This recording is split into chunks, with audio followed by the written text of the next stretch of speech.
I am an old woman now, and I have learned that the most dangerous lies are the ones you believe so completely that you stop questioning them. And that is why I'm speaking to you today.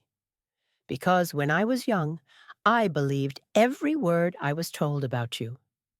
My name is Ko Nakamura, and in 1945 I was a military nurse in the Imperial Japanese Army, trained to save lives on the battlefield, and trained just as carefully to fear Americans more than death itself.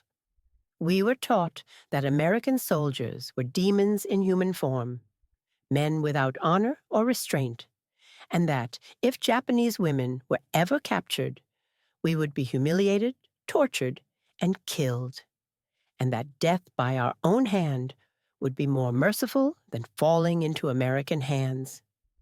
Those lessons were repeated so often that they became facts in our minds, as real as hunger and fear.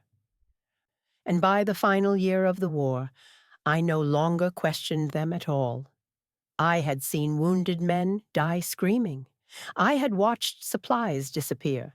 I had treated patients with almost no medicine, and every hardship only made the propaganda feel more believable, because we told ourselves that suffering proved our moral superiority. When Japan surrendered, I was 22 years old, exhausted, underfed, and certain that my life was already over, even though my heart was still beating.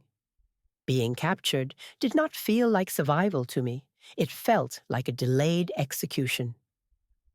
As we were gathered with other women and prepared for transport, I remember thinking not about my own future, but about my parents and how ashamed they would be to know that I had lived long enough to be taken by the enemy. In my mind, capture meant disgrace, and disgrace was worse than death. I was not alone in believing this. Every woman around me carried the same terror in her eyes, because we had all been raised on the same stories and warnings told by officers, teachers, and films that showed Americans as monsters who took pleasure in cruelty. By the time we were put on a ship and told we were being taken to the United States, the fear inside me had hardened into certainty, because America itself had become a symbol of everything we were taught to hate and fear, a distant land of violence where mercy did not exist. I did not expect kindness or fairness or even indifference. I expected pain, humiliation, and a slow, degrading end. I had already accepted that my body might survive a little longer, but my dignity would not. And so, when I tell you this story now, decades later, I want you to understand how completely I believed those lies, how deeply they shaped every thought I had as a young woman. Because without that fear, you cannot understand what happened next. I stepped onto American soil believing I was about to die, and I did not know that it was my beliefs, not my body, that were about to be destroyed. The morning our ship entered San Francisco Bay, on September 12, 1945, the world felt muted and unreal, as if sound itself had been swallowed by fear. 247 Japanese women stood crowded on the deck, shoulder to shoulder, not speaking, barely breathing, our hands gripping the cold metal rail, as a thick gray fog wrapped around the water, and the ship like a shroud. The air smelled of salt and diesel fuel, heavy and oily, and every low groan of the ship's engines sounded to me like a countdown to something final. I remember how quiet we were, not because we were calm, but because no one wanted to give voice to the terror that filled our chests. Many of us were young, barely out of our teens, others already worn down by years of war. But on that decade did not matter, because fear had made us all the same. As the ship moved slowly forward, cutting through the fog, shapes began to form in the distance, dark lines rising where there should have been nothing. And then, almost impossibly, the Golden Gate Bridge emerged before us. Its towers stood tall and solid, stretching up into the low clouds, untouched, unbroken, not twisted by bombs or blackened by fire. I stared at it in disbelief, because in my country, bridges had been shattered into rivers, reduced to broken bones of steel and stone, and here was one that seemed to touch the sky, calm and whole, as if the war had never reached it. The sight unsettled me more than ruins ever could, because it contradicted everything I understood about the world after defeat.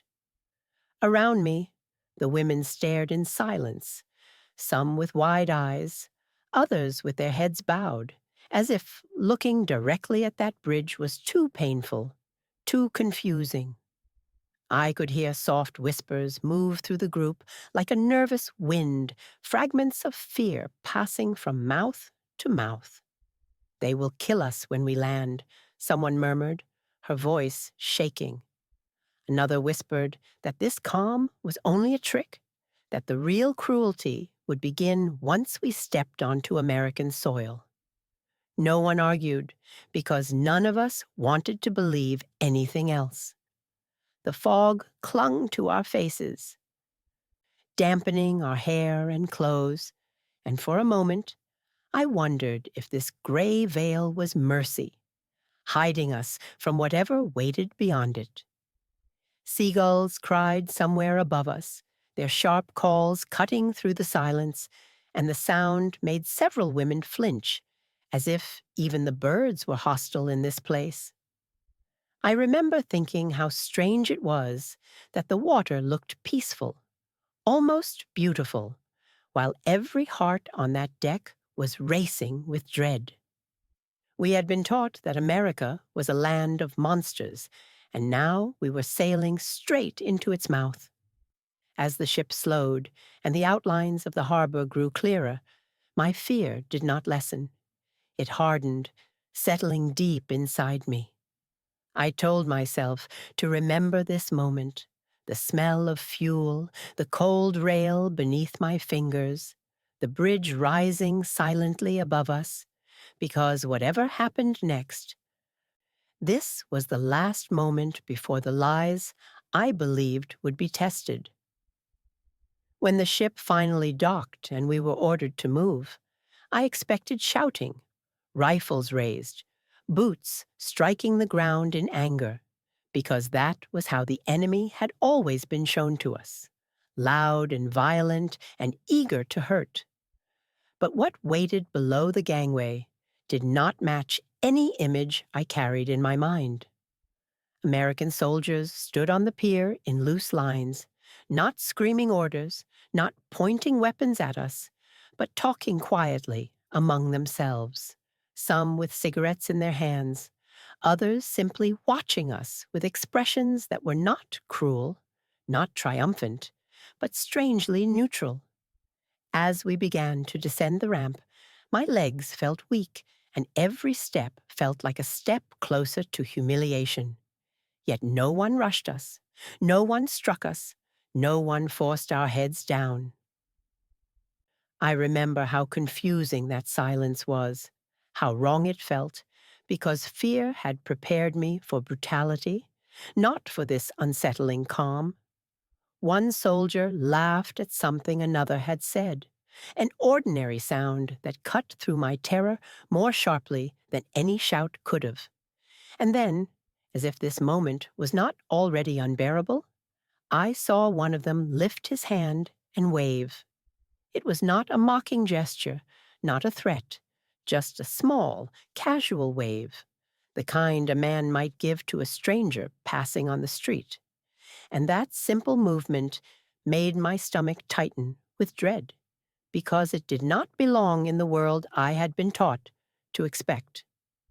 Around me, I could hear women whispering in panic, asking if this was a trick, if this kindness was only meant to make what came next more painful. At the top of the pier, an officer stepped forward with a clipboard, speaking English we could not understand. And then a Japanese American soldier moved beside him and began to translate. He told us that we would be processed, given medical checks, and assigned quarters. And then he said something that stopped my thoughts cold. We were prisoners of war under the protection of the Geneva Convention. I had never heard those words before, not once in all my years of training and service, and the sound of them meant nothing to me. Yet the tone in which they were spoken was calm and certain, as if this protection were not a favor, but a rule. I looked at the soldiers again, searching their faces for hatred or contempt, but I found none, only curiosity and a kind of reserved distance, as if they were unsure what to make of us, just as we were unsure what to make of them. When my feet touched American soil, I waited for something terrible to happen, some proof that everything I believed was still true. But instead, the first American I passed met my eyes and smiled. It was not a wide smile, not a triumphant one, but a small, restrained smile that seemed almost reflexive. And for reasons I still struggle to explain, that smile frightened me more than any weapon could have. A man who hates you does not smile like that. And in that instant, as I walked past rows of quiet soldiers who looked nothing like demons, I felt the first thin crack form in the beliefs that had governed my life, a crack I could not yet name, but one that would soon widen beyond repair as we were led away from the pier and toward the medical buildings waiting ahead. We were led away from the pier and into a large white building that smelled of disinfectant and something faintly floral, and with every step I felt my chest tighten, because I believed this was where the real humiliation would begin. I had been taught that American soldiers would delight in stripping us of dignity, and when the order came to remove our uniforms for medical inspection, that fear surged to the surface all at once. To me, a uniform was more than clothing. It was the last thin layer protecting what remained of my identity, and being told to take it off in a foreign land, surrounded by strangers, felt like a final erasure. My hands trembled as I unfastened the buttons, my face burning with shame, my mind racing with images of cruelty I had been conditioned to expect. And around me, I could sense the same panic in the stiff movements and shallow breaths of the other women.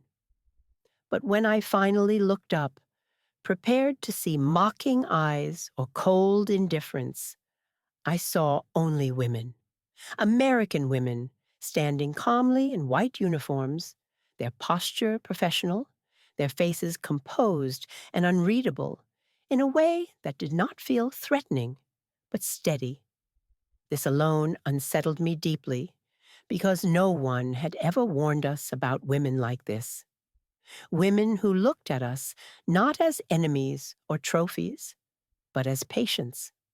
They spoke softly to one another in English, their voices low and efficient, and when they addressed us through the interpreter, there was no anger in their tone, no sharpness meant to wound. They handed each of us a clean towel and gestured toward the examination area with practiced movements that suggested routine rather than punishment. The examination itself was thorough but quick, hands checking for illness and injury with a matter-of-fact care that felt almost surreal.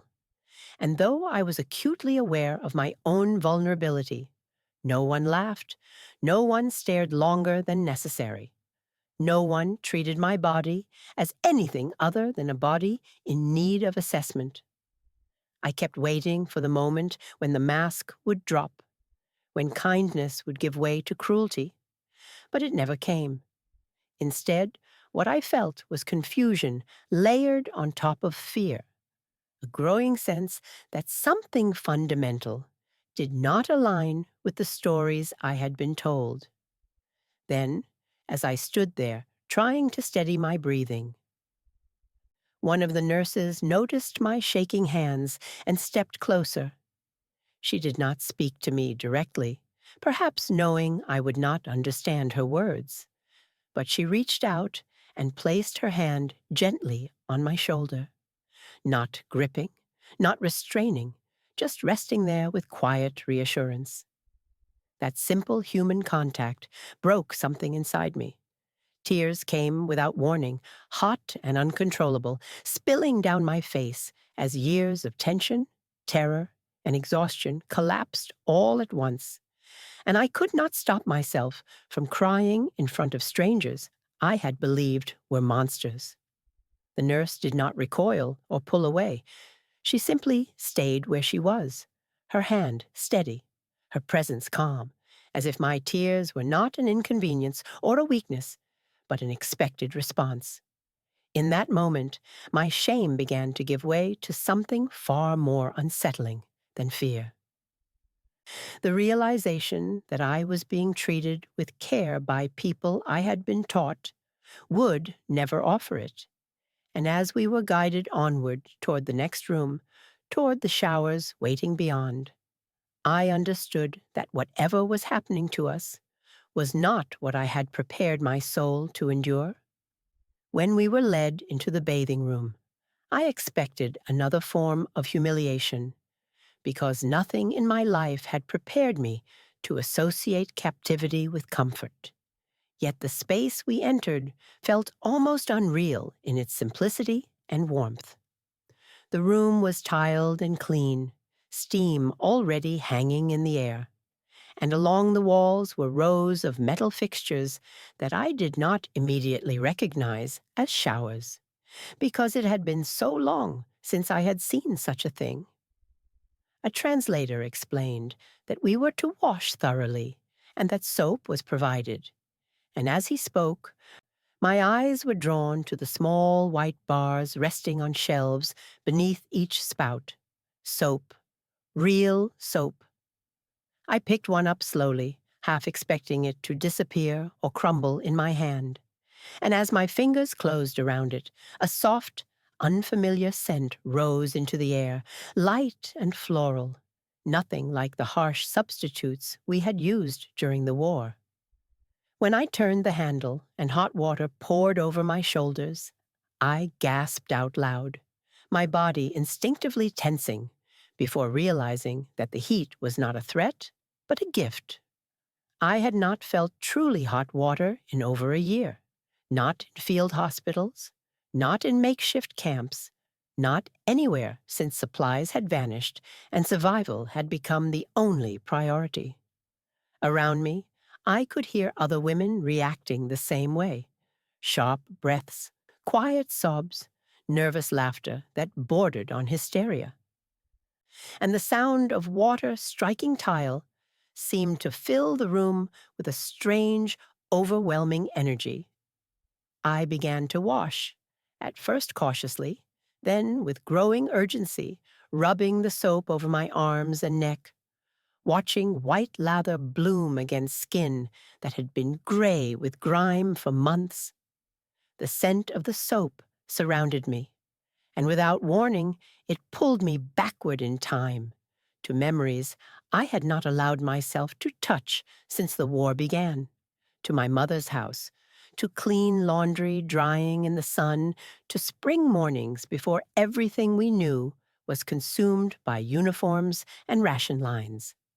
I scrubbed harder, as if I could erase not just dirt, but the weight of the past year, until my skin turned pink and then red, until my arms ached and my breath came in uneven bursts.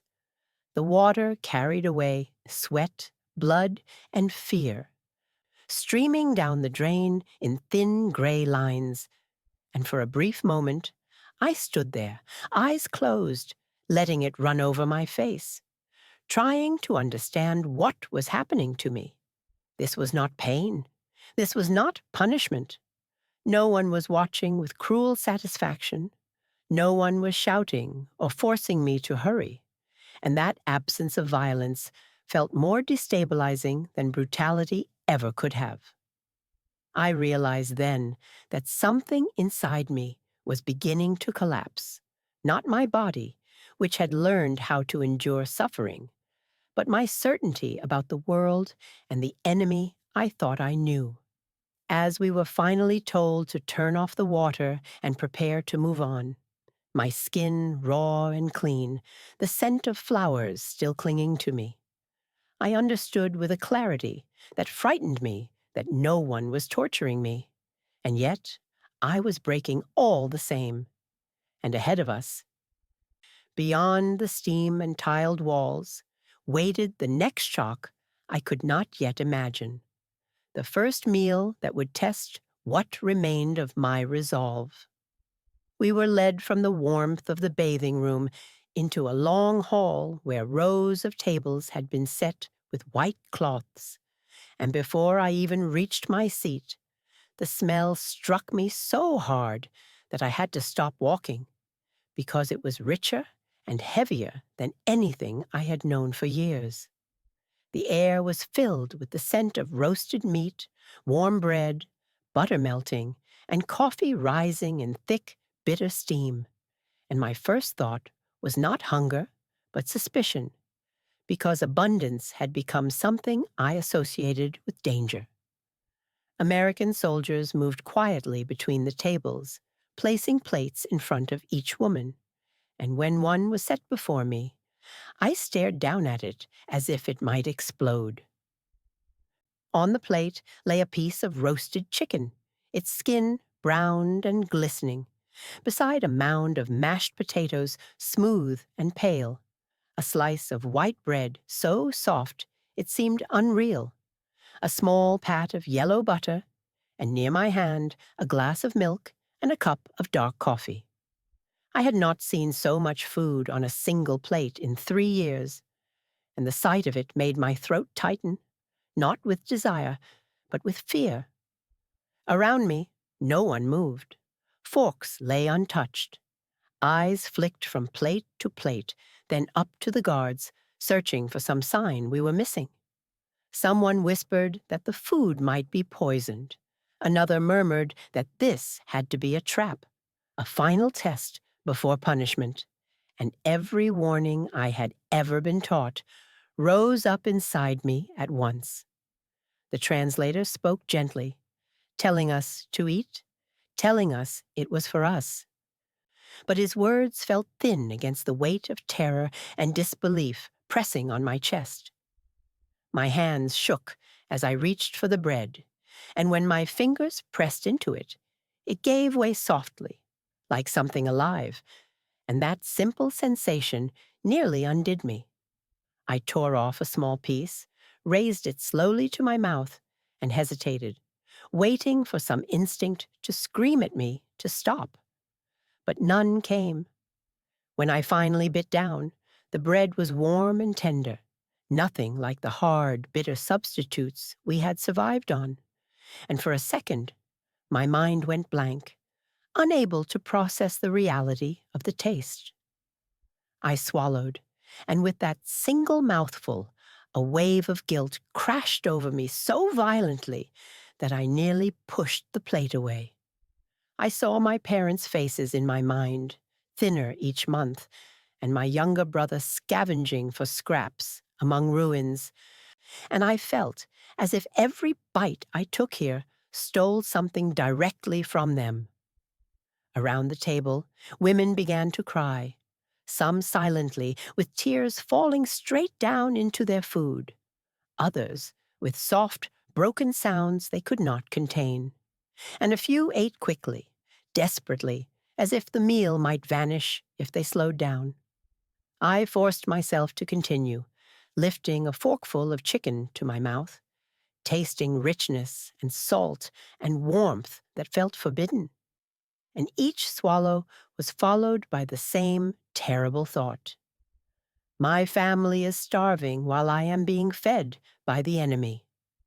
I could feel the Americans watching from the edges of the room, not with satisfaction, but with an uneasy stillness, as if they did not know whether to intervene or simply let this moment pass. By the time my plate was half empty, my hands were steady, but my heart was not. Because I understood that this meal was doing something no weapon ever had, confronting me with the unbearable truth that the people I feared most were keeping me alive, while those I loved suffered far away. And I did not yet know how to live with that knowledge as we rose from the tables and were led onward toward the place where we would sleep. After the meal, we were escorted to the barracks, and with each step, I felt a growing sense of unease that I could not name, because nothing about this place matched my understanding of captivity. The building was simple and wooden, painted white, with small windows that let in the fading light of the afternoon. And when we were led inside, I stopped short, unsure if I was seeing clearly.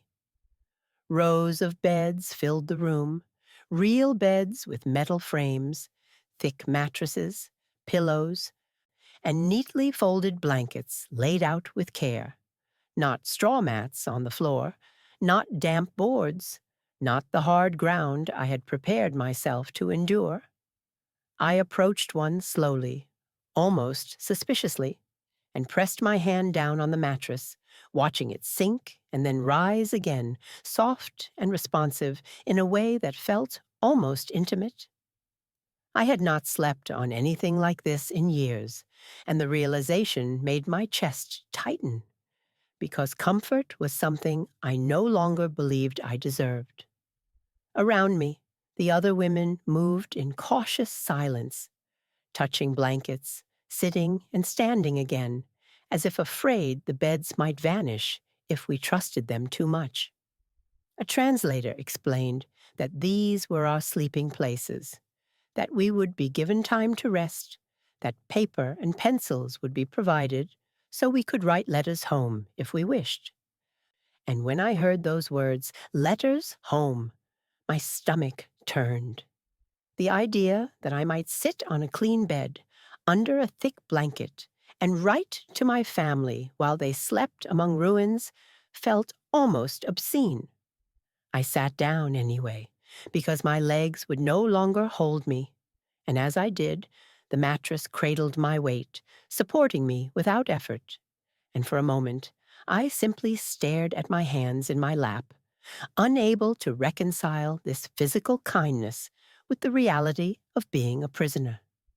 As evening fell, the barracks filled with quiet sounds, the rustle of fabric, the creak of bed frames, soft whispers that carried confusion more than relief. And outside, I could hear distant trucks and unfamiliar voices calling to one another in English, the ordinary sounds of a functioning place. I lay back and pulled the blanket up to my chest, feeling its thickness, its warmth, and the thought struck me with unexpected force that this was the first night in a very long time I did not expect to be woken by fear. That realization unsettled me more than hunger ever had, because it suggested a safety I had not been prepared to accept. I took a piece of paper and held it in my hands, thinking of my parents, of what I could possibly say to them. And then I set it aside, because I was not ready to explain how well I was being treated by the enemy. As the lights dimmed and the room grew quiet, I stared at the ceiling and asked myself the same question again and again, unable to find an answer that made sense. Why would an enemy do this? Why would they offer rest instead of suffering, dignity instead of degradation? And as sleep finally claimed me in a bed that did not feel like it belonged to a prisoner of war, I knew that this uncomfortable question would follow me into the days ahead, into the work we were soon to be given, and into the small, impossible moments that were still waiting to test me. The days that followed settled into a rhythm that felt both ordinary and deeply unsettling, because nothing about it resembled the captivity I had imagined, and I was assigned to work in the camp infirmary, a place that felt uncomfortably familiar to me as a nurse. Each morning, I reported to the small medical building, where American nurses supervised our tasks with calm efficiency, and my work consisted of cleaning instruments, folding bandages, organizing supplies, and assisting where I could, all without shouting, threats, or punishment. I was not worked to exhaustion, not treated as disposable labor, but as someone whose skills were useful, and that realization alone chipped away at the walls I had built inside myself. At the end of the week, we were called forward one by one and handed small slips of paper, camp script, the translator explained, payment for our work, money that could be used at the camp canteen. The idea that a prisoner might be paid for her labor struck me as absurd, almost insulting to everything I believed about war. Yet, when the thin bills were placed in my hand, they were real enough, marked and numbered, carrying a value that could be exchanged. The canteen was a modest room with shelves stocked with items I associated with another lifetime: pencils, soap, notebooks, small bottles of lotion, and behind glass, rows of chocolate bars wrapped in brown paper. I stood there longer than I meant to, staring at the chocolate as if it were a relic from a vanished world, because in Japan it had disappeared years earlier, reserved only for officers or the wealthy, and even then rarely seen. With my camp script folded carefully in my palm, I bought a single bar, feeling a strange mix of shame and disbelief as it was placed into my hands. Back in the barracks, I sat on my bed and unwrapped it slowly, the faint scent rising as the paper peeled away. And when I broke off a small piece and tasted it, the sweetness spread across my tongue with a gentleness that felt almost inappropriate. This was not desperation food, not fuel for survival, but something meant to be enjoyed, and that distinction mattered more than I wanted to admit. I looked around the room at the other women, some holding chocolate the same way, others simply watching, and I understood that this was not cruelty disguised as kindness, not a trick meant to weaken us for later punishment. It was something else entirely, a quiet, methodical restoration of bodies and minds that had been reduced to endurance alone. We were being fed, rested, paid, and treated as individuals with names and skills. And that truth was more disturbing than chains ever could have been, because it forced me to confront a possibility I had never allowed myself to consider. This was not a place designed to break us through suffering. It was a place where we were slowly being rebuilt, and as I folded the empty chocolate wrapper and tucked it away, I felt a new tension growing inside me, the beginning of a conflict that no one could resolve for me, the struggle between what I had been taught to believe and what I was now living every day, a struggle that would soon turn inward and demand answers I was not ready to give. The moment that finally shattered what remained of my certainty came quietly, without witnesses, on an ordinary afternoon, when I caught sight of my reflection in a small mirror inside the infirmary. At first, I did not recognize the woman looking back at me, and that confusion unsettled me more than fear ever had, because her face was fuller, her skin clearer, her eyes brighter than I remembered them being for years. I leaned closer, studying the details I could not ignore, the color returning to my cheeks, the steadiness in my hands, the simple fact that my body no longer moved as if it were constantly bracing for collapse. I realized then, with a clarity that made my chest tighten, that I was healthier now, as a prisoner of war, than I had been during the final years of my service as a free citizen of Japan. This realization felt like a betrayal, not of my country in the abstract, but of the version of myself who had endured hunger, exhaustion, and fear, believing it all had meaning. I thought of the field hospitals where I had worked with almost no supplies, of wounded men I could not save, of nights spent shivering and awake, and I compared those memories to the present reality of regular meals, medical care, rest, and safety behind barbed wire. The comparison was unbearable. I pressed my hands against the sink, my reflection blurring as tears filled my eyes, because I understood that if what I saw was true, then everything I had been told about honor, sacrifice, and the enemy was incomplete at best and deliberately false at worst. The Americans had not beaten me with force, had not stripped me of my humanity, had not proven their superiority through cruelty, and that was precisely what made this so devastating. They had allowed me to heal, to regain strength, to feel human again. And in doing so, they forced me to confront the possibility that the suffering I had accepted as inevitable had not been necessary. This was the deepest wound of all, the knowledge that my own people had demanded endurance and obedience while offering little care in return, while the enemy I had been taught to hate provided structure, order, and basic dignity without asking for loyalty or gratitude.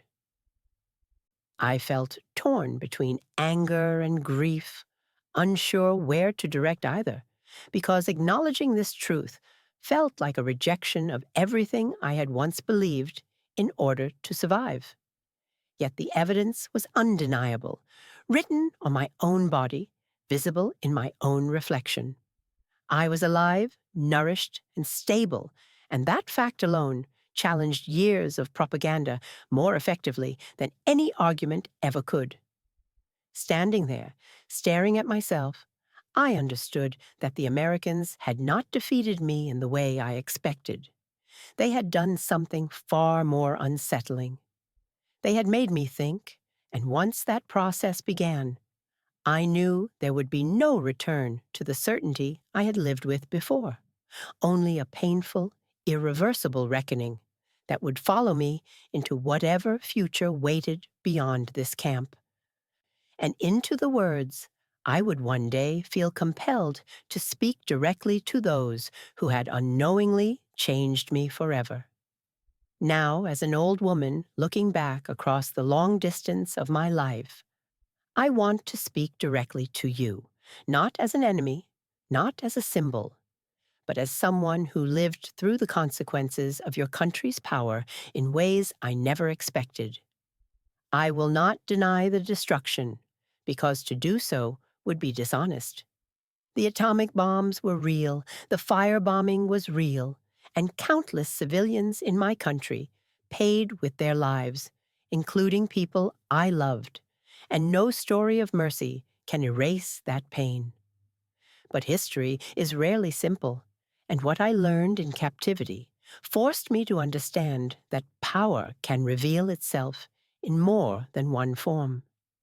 I was prepared to be broken by violence because violence was something I understood, something my generation had been trained to endure and even glorify. What I was not prepared for was mercy, offered consistently and without celebration, mercy that did not ask me to forget who I was or demand that I become grateful. It was that quiet, persistent humanity that dismantled everything I believed because it confronted me with a truth I could not escape. That dignity does not belong only to the victorious or the righteous, but to every human being, even an enemy. After the war, I returned to Japan and lived an ordinary life, building a career, caring for patients, raising no flags, and carrying no slogans, yet the lessons of that camp never left me. Whenever I saw suffering justified in the name of loyalty or ideology, I remembered how easily such words had been used to excuse neglect and cruelty toward our own people. Whenever I saw anger celebrated as strength, I remembered how helpless I felt in the face of kindness that refused to conform to my hatred. I do not tell this story to praise America as perfect, because no nation is and no nation should be placed beyond criticism. But I tell it because what I experienced represented a choice, one that did not come from orders alone, but from values practiced by ordinary people. Nurses who treated me as a patient, soldiers who followed rules meant to protect even those who had once been enemies, administrators who chose order over revenge. All of them participated in a system that demonstrated restraint at a moment when restraint was not required by force. That choice stayed with me longer than fear ever did, because it asked me to examine myself rather than simply endure. If there is one thing I want you to understand, it is this. What truly defeated me was not bombs or bullets, but the realization that my enemy was capable of mercy when they had already won. That understanding did not weaken me. It forced me to grow, to question, and to see beyond the boundaries I had been given. The greatest strength of the United States, as I came to know it, was not its weapons or its wealth, but the way it chose to treat its enemies after victory, because in those moments, it revealed a power far more enduring than destruction, the power to challenge beliefs, reshape lives, and leave behind lessons that last long after the war itself has ended.